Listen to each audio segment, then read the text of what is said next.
Well, hello, Young and the Restless Daily Recap fans. Today's daily recap is for Friday, August the 11th, 2023. Friday, August the 11th. So I'm going to say, first off, starting out, go back and watch for Thursday, August the 10th, because somehow at the end I kind of merged in Fridays on Thursdays because I ended up somehow watching Friday before I recorded Thursdays. And look, the action is moving so slow to me. These conversations are just drawn out, boring, back and forth the same. I compress time. So yesterday's daily recap covers a lot of what happened today. I'm going to just skim over some of the stuff I already covered.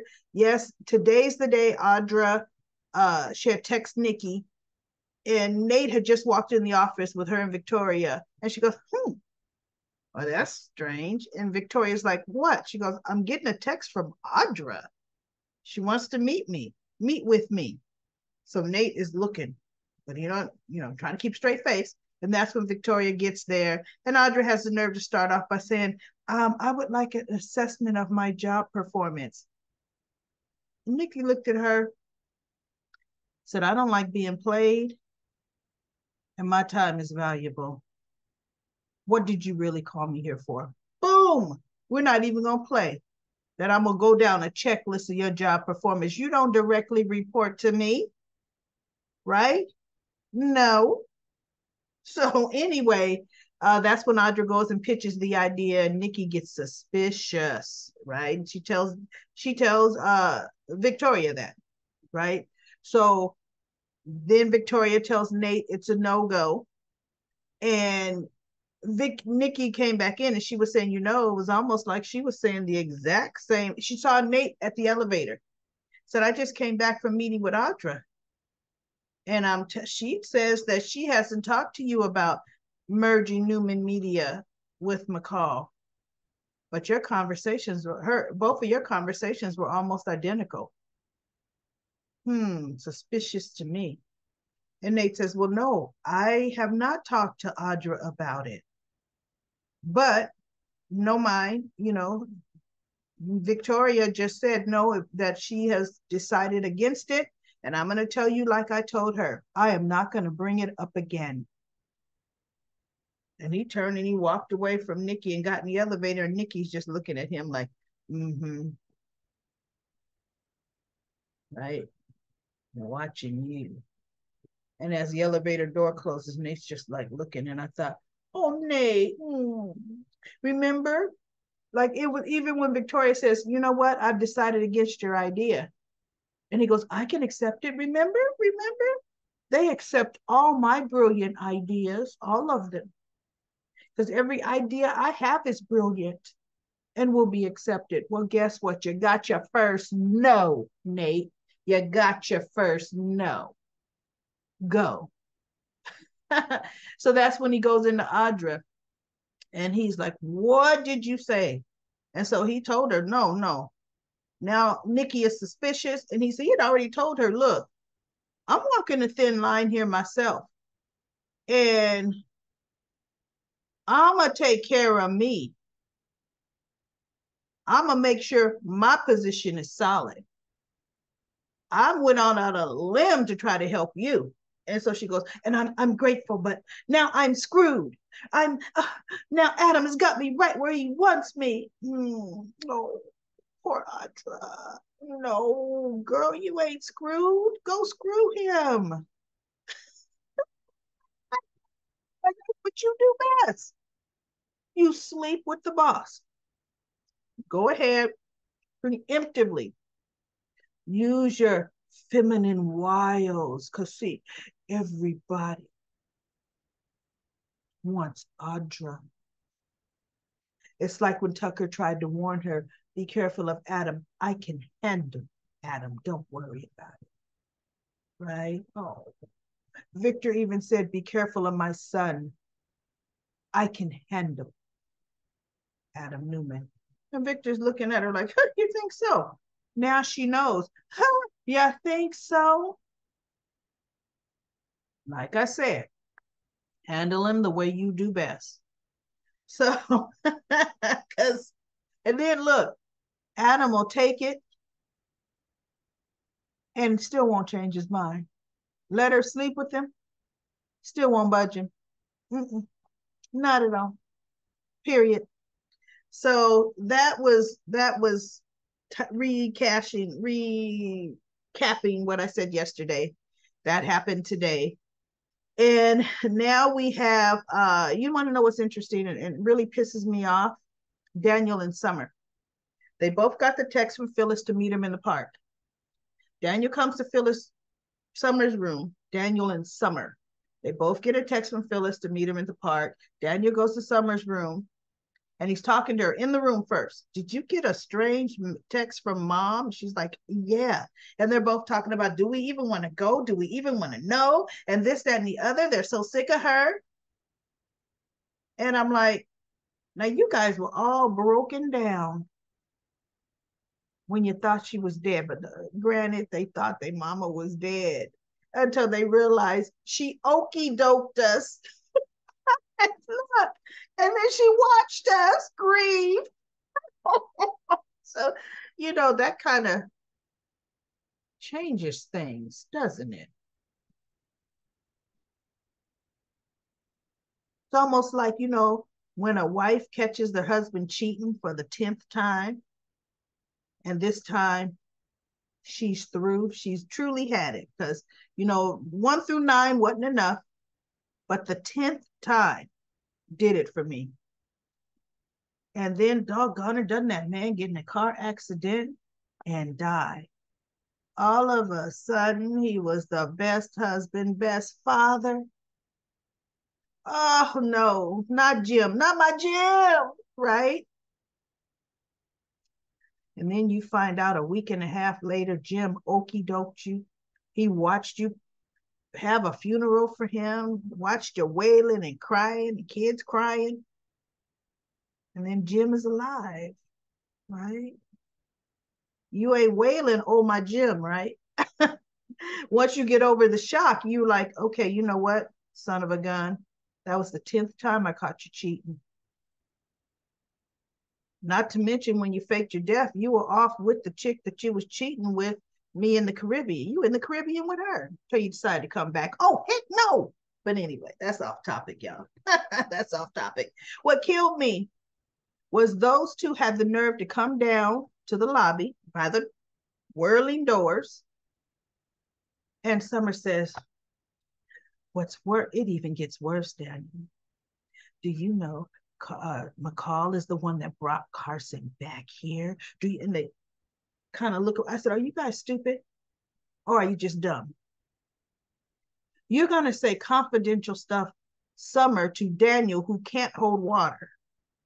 Not to mention, you guys were up in your room behind closed door where no one could hear your conversation. You come down in public and now you decide to tell him all of this stuff that people don't need to overhear. You decide to tell him in public. That is ridiculously stupid.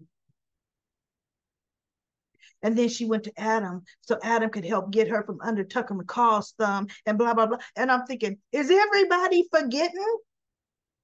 She's going to be working for Adam, Nick, and Sharon. So don't make it like, why would she just all of a sudden start talking to Adam? He's a boss. And she thought one ruthless boss could get rid of this ruthless blackmailer.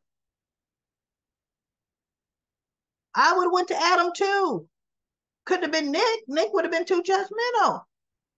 Nick wouldn't have known how. He would have went to Tucker. Leave Phyllis, or I'm gonna kick your butt. Mess with Phyllis. Come on now, you need an Adam who went in, did some digging and found the dirt. It's you two. You two. That now I'm sick of. I can understand Summer. She wrecked your life. But see, what were you guys doing to Phyllis before she faked her death? What they're doing to Phyllis before she faked her death is what they're doing to her right now. And one of their big regrets was, we treated mom so badly. We shut her out. Well, you're shutting her out again. Okay. So they go to the park. Lauren is the first one there. Michael's still away with the Gloria fiasco. I guess his eye hasn't healed. Christian LeBlanc. Um, I love Lauren. She is a good friend of Phyllis.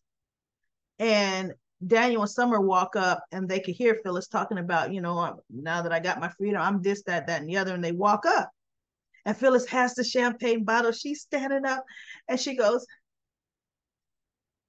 I pled guilty to everything like you want.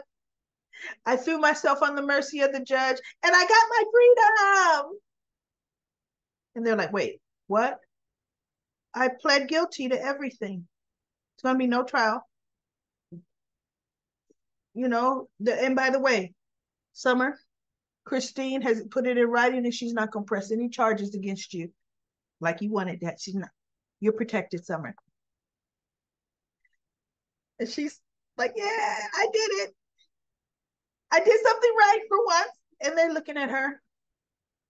So Daniel says, so wait, you're not going to jail? See, what were we saying? What, does Daniel want her to go to jail? I guess so, everybody. And she goes, no, I'm not going to jail. I have a year's probation, 6 months community service.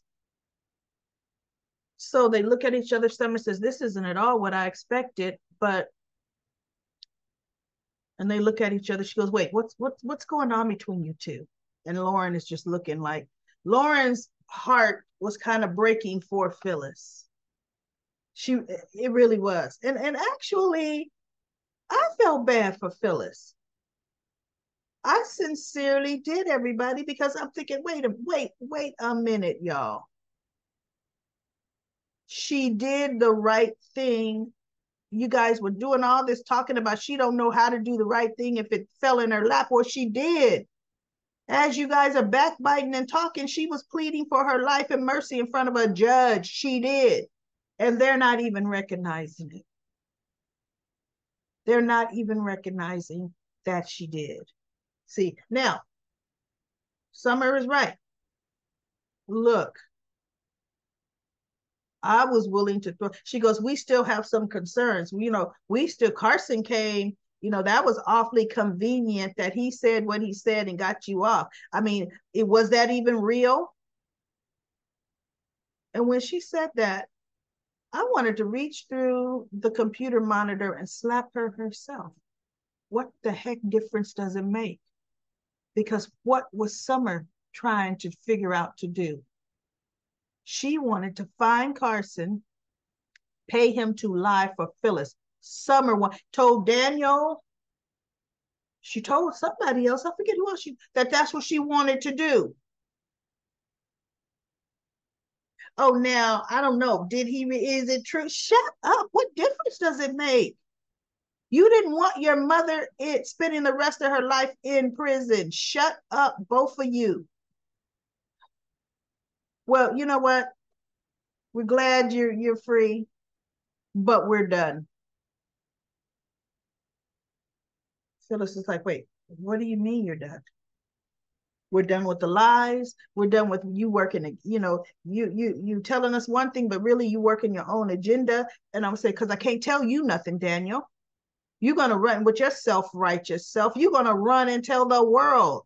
So you're doggone right. I'm going to tell you what I know you're going to not, or tell you stuff that I don't care if you tell. And so Phyllis says, Summer says, look, I'm tired of believing you blindly. I'm tired. I will not do it anymore. You have cost me my life as I knew it. Now I'm going to take care of me. In time, I will get to a place where I can be close to you. But not right now. You have to prove that you've changed. You have to prove it. She goes, well, tell me what I have to do to prove it. I'll write a list. Tell me. And it's like, look, tell me how to be good.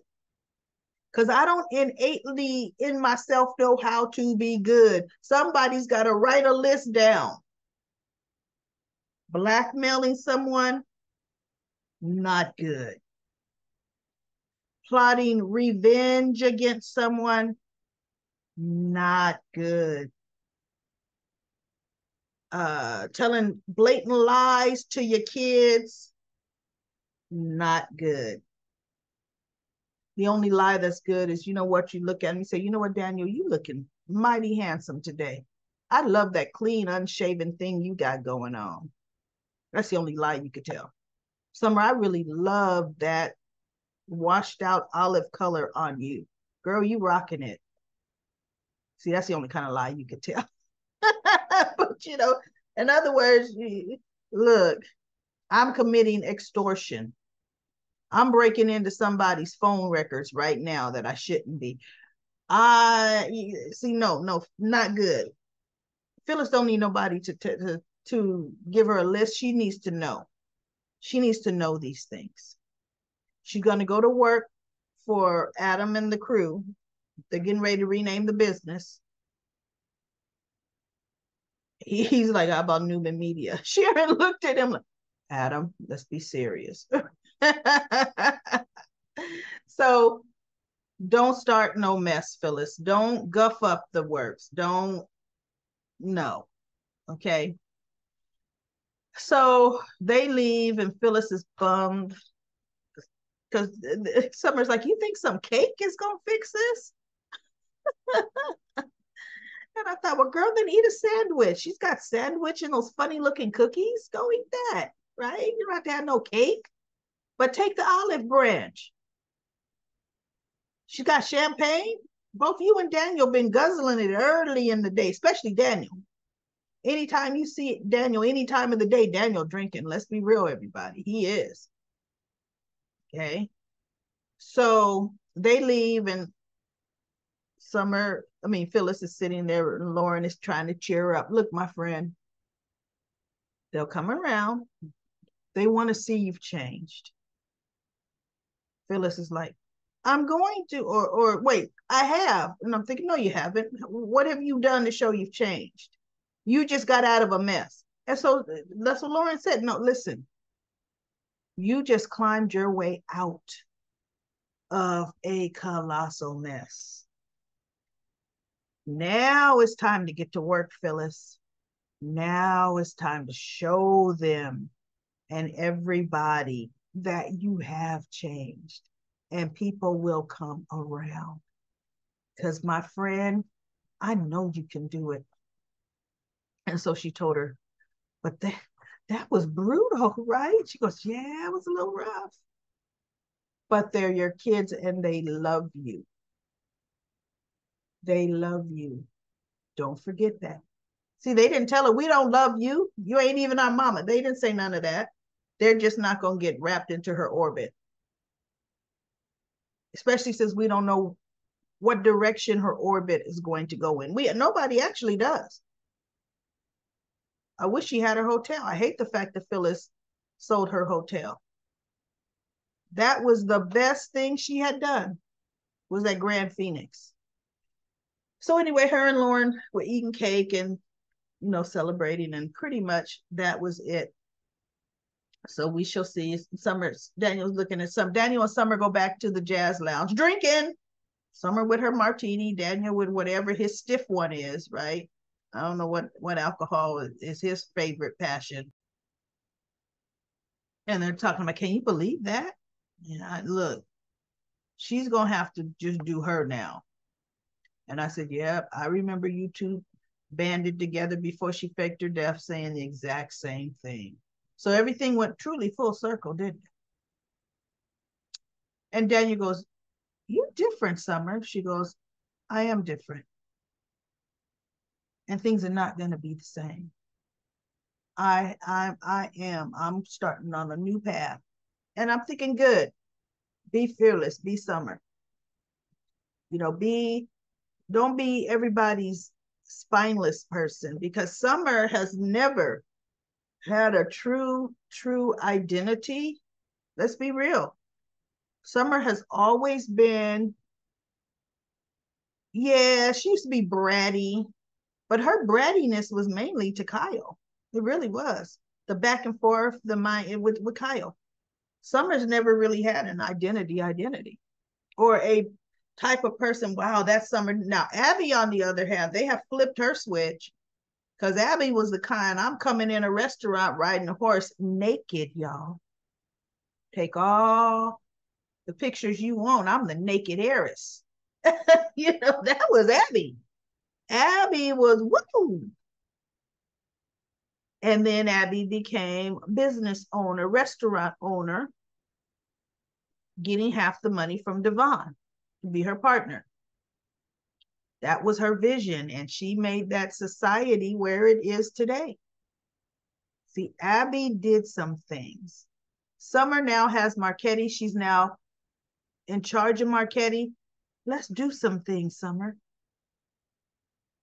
I'm looking forward to her evolving, and I want Kyle to turn around and see, wait, she is her own strong woman. Summer's her own. She don't need me telling her what to do. She don't need me deciding I'm a plan a vow renewal, keep it a secret from her, have her grandmama pick her wedding dress. She don't even get to pick her vow renewal dress. She don't have a say in the flowers. She don't have a say in the date. She don't have a say in nothing. And I'm expecting her to like it. Yeah, that's Kyle. That's Kyle. So anyway, everybody, that's it. Let's go to comment corner. Let's see what comments we got on comment corner. Let's see. Let me get them so I can see these comments. Okay. Now, on comment corner, we have Brooklyn says, "Hi, daily recap, lady." In initials. I know I've said months ago that my number one favorite girl, Phyllis's character, is going to get messy, and I was looking forward. She's now free to make amends with her kids, whether they want to accept her or not. Thank you for your daily recap, which is so greatly appreciated. Brooklyn says, Diane is no match with Audra, in my opinion. Really, Brooklyn? No.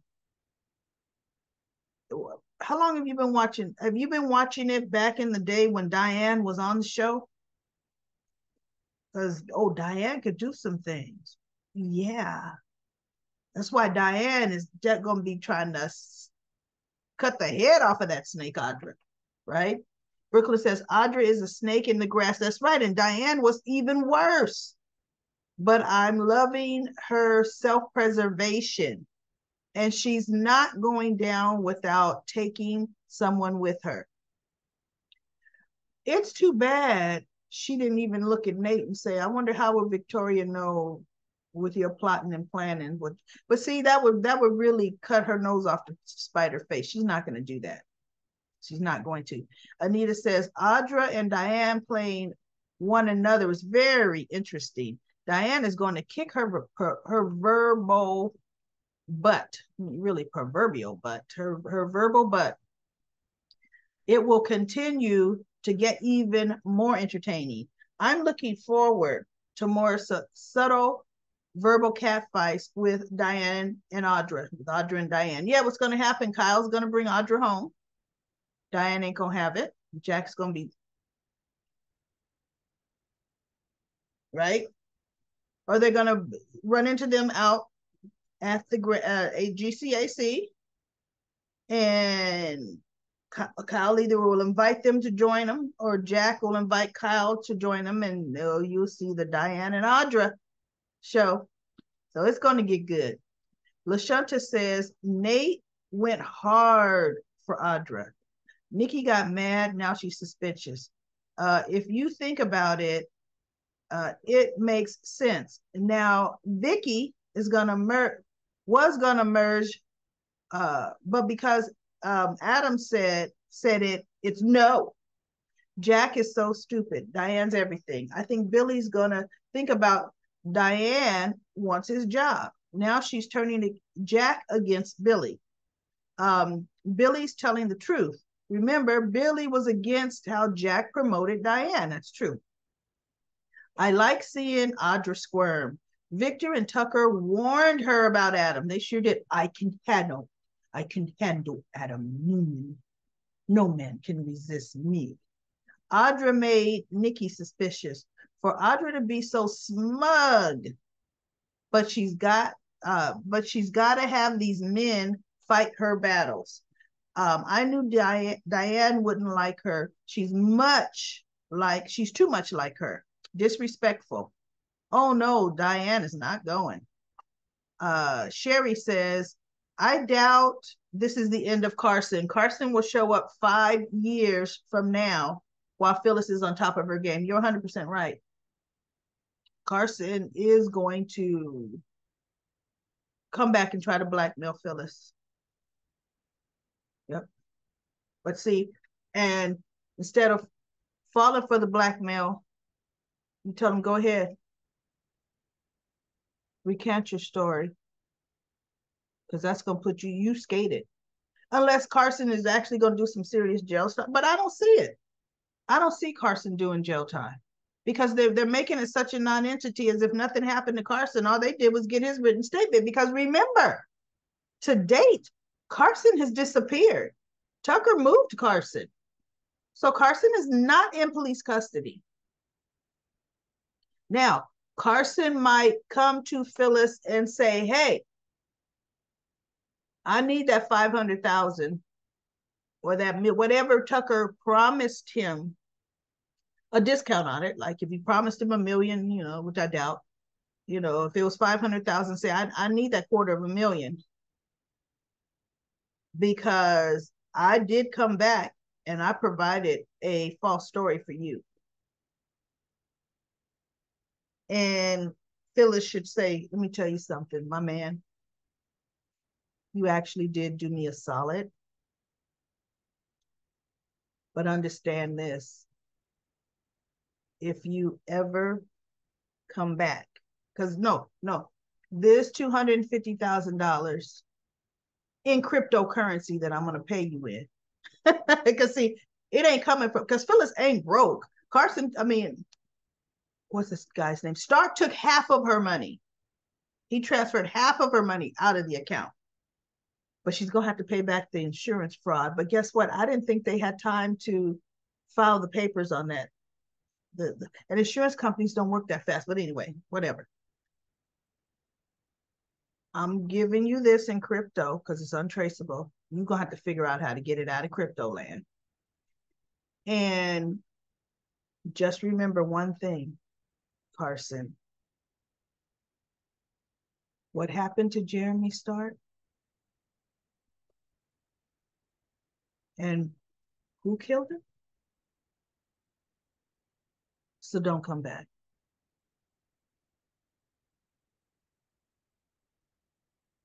And I mean, don't come back. Because look, one true fact is she killed him.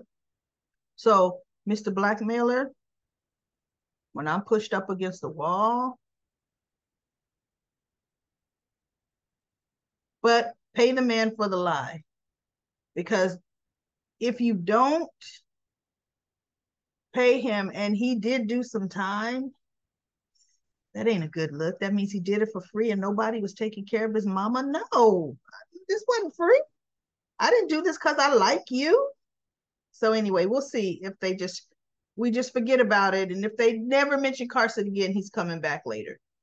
Yolanda says, I think Billy will turn on Jack. Diane will pull a Jill and take half of Jabot. Monique says, he told Nate, I know who I am and I embrace it. You are so right, Monique. And he says, maybe you should learn to do the same. And that's when he says, see you later, Doc, and walked out. Yeah, you're right. Excellent, excellent. Well, thank you so much for comment corner. I will be back on Monday for another daily recap of The Young and the Restless.